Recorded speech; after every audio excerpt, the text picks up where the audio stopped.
ఉండదని చెప్తాను కదా. వెనక తీసుకోమని చెప్పారా? ఒక్క నిమిషం, మీరు ఏకపక్షంగా మాట్లాడారు. అరే నేను ఆయనకే కదా చెప్తాను. మీకు ఒక పెళ్ళ అని అడిగారు. ఒక్క నిమిషం అండి, చెప్పండి. ఒక్క నిమిషం. నేను ఖండిస్తున్నాను. ఒక అధికార ప్రతినిధిగా వచ్చిన అతను సాటి మహిళ మీద అలాంటి వ్యాఖ్యలు చేయొచ్చా? ఇద్దరు మాట్లాడుకుంటారా? పోనీ ఇద్దరు గొడవ పెట్టుకుని అయితే నేను అదే కదా చెప్తాను. పర్సనల్ గా వెళ్తే మూవ్ చేస్తానన్నాను, పంపిస్తానని చెప్పాను. అది ఎవరికైనా వర్తిస్తుంది. అది ఆయనకేంటి మీకేంటి? ప్లీజ్ పాయింట్లోకి రండి స్ట్రైట్ గా.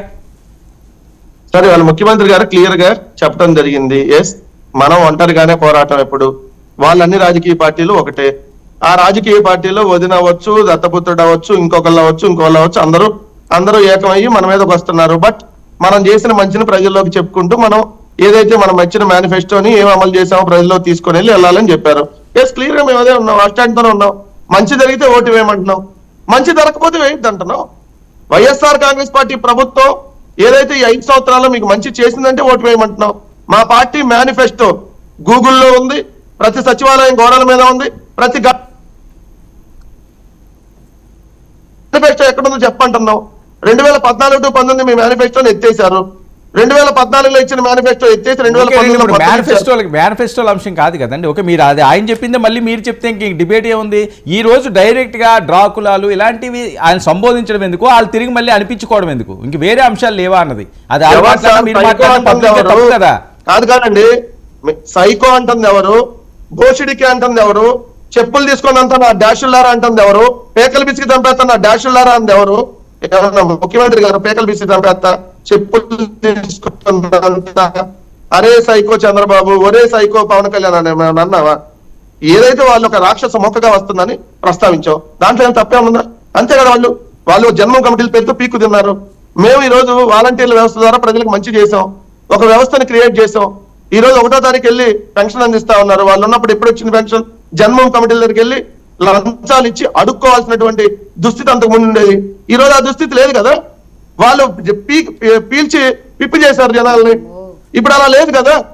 మరి పీల్చి పిప్పు చేసిన వాళ్ళు రాక్షస మోకలు కదా.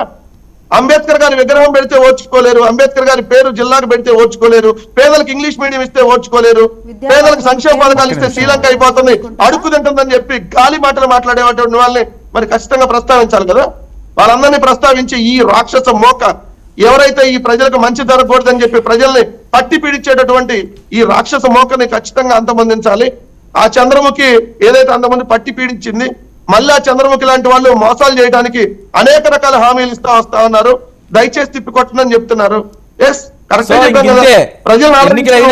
ఇలాగే ఉంటాయి ప్రసంగాలు, అంతేనా సార్? మేమేం పేకల విసిరి చంపేస్తాం అంటలేదు కదా సార్. ఒరే భోషుడికి అని అన్నావా? అన్నావా? మేము చాలా పద్ధతిగా మాట్లాడారు సార్. మీటింగ్ చూడండి, జగన్మోహన్ రెడ్డి గారు ఎప్పుడు హుందాతనంగా మాట్లాడతారు. మీరు ఎంతమంది కలిసి చెప్తే నన్ను ఏం చేయలేరు అంటారు. అంతే తప్ప రెండురా చెప్పులు తీసుకొని అంతాం, పేకలు పిచ్చి చంపేస్తాం. ఇదిగో ఒక్కొక్కడిని చూడండి, ఒక్కొక్క వైసీపీ నా డాషుల్ని చెప్పులు చూపించి ఏమన్నా మాట్లాడావా?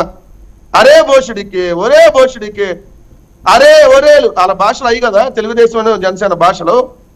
వాళ్ళు కూర్చొని పైన బాక్స్ లో కింద బాక్స్ లో నీతులు చెప్తా మహిళల మీద గౌరవం ఇవ్వాలి. అరే మహిళా హోంమంత్రిని పట్టుకొని సంక నాకమని అయ్యన్న పాత్రుడు అంటే ఈ పైన ఉన్న మహిళ కింద ఉన్న మహిళ ఏమండి? మహిళా హోంమంత్రిని అట్ట మాట్లాడొచ్చా అని చెంప పట్టుకొని చెప్పు తీసుకొని ఎందుకు అయ్యన్న పాత్రుడు అని కొట్ల? వీళ్ళు మహిళల గురించి నేనేదో తక్కువగా మాట్లాడానని డిబేట్ లో ఏదో సింపతి క్రియేట్ చేసుకోవడానికి పైన ఉన్న మహిళ కింద ఉన్న మహిళ మాట్లాడారు. వెంకటరెడ్డి గారు, అది కరెక్ట్. మీరన్న మాటలు కూడా 100% కరెక్ట్ కాదండి. అది ఎవరు మాట్లాడినప్పుడు అది పవన్ కళ్యాణ్ గారు అవనియండి, చంద్రబాబు నాయుడు గారు, సీఎం అవనియండి, దేశం ఒక యాదవ ఇష్టవంతటి పూస్తే తెలుగుదేశం జనసేన మహిళలు ఉన్నారా? వీళ్ళు మహిళల్లోనే ఉన్నారా? ఆ మహిళని ఎట్లా పడితే అట్లా మాట్లాడితే ఏమైంది? మహిళా జాతి పైన కింద ఉన్న మహిళా జాతి. ఒక్క నిమిషం వెంకటరెడ్డి గారు 1 మినిట్. అనుష గారు ఏంటి కాదు అంటే ఈయన చెప్పాలండి. మేము నర్రెడ్డి సునీతారెడ్డి గారి లాగా వీళ్ళ భారతీరెడ్డి గారి పిఏ ఏదైతే షర్మిల గారి పైన నర్రెడ్డి గారి సునీతారెడ్డి గారి పైన దాడి చేస్తుంటే అసలు షర్మిల రెడ్డి గారు రాజశేఖర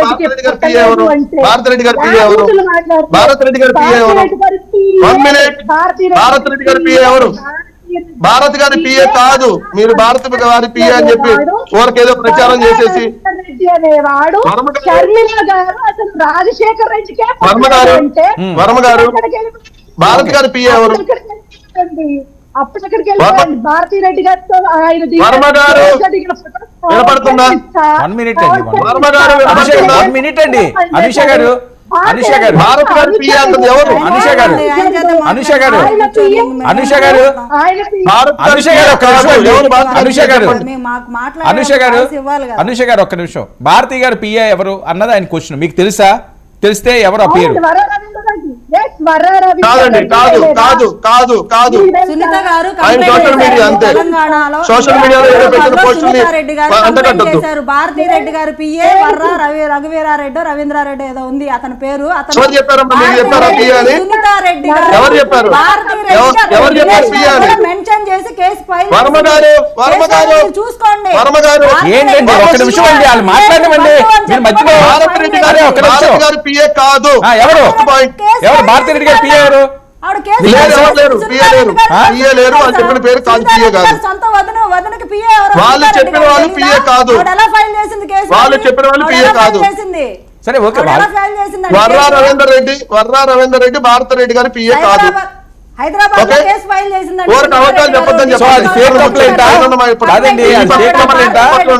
కంప్లైంట్ ఇచ్చింది. అదే అంటున్నా, అది ఫేక్ కంప్లైంట్. కంప్లైంట్ ఈ పక్క మహిళ, ఆ పక్క మహిళ అబద్ధం చెప్పొద్దని చెప్పండి. పంపిస్తారు కదా, అది ఫేక్ అని చెప్తారు కదా, ఎందుకు కేసు తీసుకుంటారు? సార్, కేసు ఫైల్ చేసింది సునీతారెడ్డి. ఒక నిమిషం ఆవిడ దగ్గర ప్రూఫ్ ఉన్నదట. ఒక నిమిషం.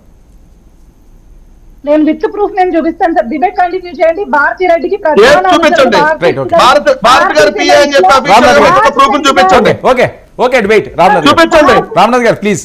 ఈ రోజు జగన్మోహన్ రెడ్డి గారు మాట్లాడిన మాటలు అఫీషియల్ చూపించకపోతే ముక్కు నేలకు రాసి బయటకెళ్ళండి. మాట్లాడే అంశం నేను చూపిస్తా. ఖచ్చితంగా ప్యానెల్లో ఉన్న అందరికీ గుడ్ ఈవినింగ్.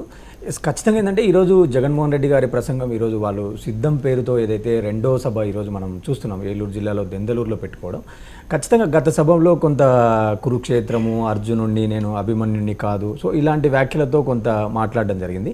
ఈరోజు ఏంటంటే కొంత సినిమాటిక్గా ఉంది ప్రసంగం. అంటే చంద్రముఖి అనడం, రక్తం అనడం, లకలక అనడం, కొంత సినిమాటిక్గా కొంత స్క్రిప్టింగ్గా రాశారు. అంటే నేనేమంటానంటే మీరు 2014 నుంచి కూడా ఎన్నికల ముందు జరిగేటువంటి సభల ప్రసంగాలను ఒకసారి మీరు విశ్లేషిస్తే ఖచ్చితంగా ఆ రోజు నంద్యాలలో కూడా జగన్మోహన్ రెడ్డి గారు ఒక మాట అనడం జరిగింది కరెక్ట్గా ఎన్నికల ముందు. అంటే ఆ రోజు చంద్రబాబు నాయుడు గారిని కాల్ చేయాలన్నట్టుగా, ఒక సైడు వీళ్ళు కూడా హత్యలు చేస్తున్నారు, ఫ్యాక్షనిస్ట్ అని చెప్పి మాట్లాడడం, రాయలసీమ పేరు తీసుకురావడం, తర్వాత సైకో అని మాట్లాడడం, బోస్డికి అని, ఇవన్నీ ఏంటంటే పదాలు విని విని ప్రజలకు కూడా బోరు కొట్టాయి. అంటే ఎవరి కార్యకర్తలను వాళ్ళు హోల్డ్ చేసుకోవడానికి, వాళ్ళల్లో ఉత్తేజం నింపడానికి కొంత హార్ష్గా మాట్లాడితే మన కార్యకర్తలతో మనతో హోల్డ్ అవుతారు అనేటువంటి ఒక రాజకీయం గత 10 ఏళ్ల నుంచి మన ఉమ్మడి తెలుగు రాష్ట్రాల్లో కనపడుతుంది.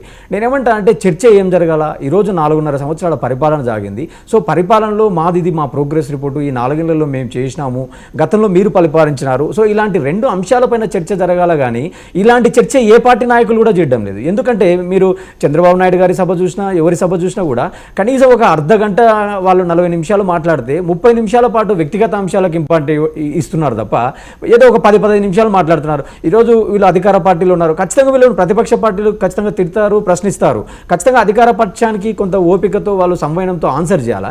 ఇక్కడ ఇంకోటి ఏముంటుంది, ఇప్పుడు ప్రతిపక్షం కూడా ఏంటంటే ఎంతసేపు జగన్మోహన్ రెడ్డి గారి చెల్లెలు, అమ్మ, ఆస్తులు, ఈ కేసులు కాకుండా మీరు సమస్యలు తీసుకోండి. ఈరోజు రాష్ట్రంలో రైతుల సమస్యలు ఉన్నాయి, తర్వాత సిపిఎస్ అనే ఒక సమస్య ఉంది, తర్వాత ఆర్టీసీ కార్యక్రమాలను ప్రభుత్వంలో కలిపినా కూడా వాళ్ళకు కొన్ని ఇబ్బందులు ఉన్నాయి, ఈహెచ్ఎస్లో కొన్ని క్లియరెన్సెస్ లేవు, లీవ్ తీసుకోవాలంటే అక్కడ లోకల్లో డిఎం గారి పర్మిషన్ తీసుకోవాలా, గతంలోనే రూల్స్ బాగున్నాయి. సో ఇట్లాంటి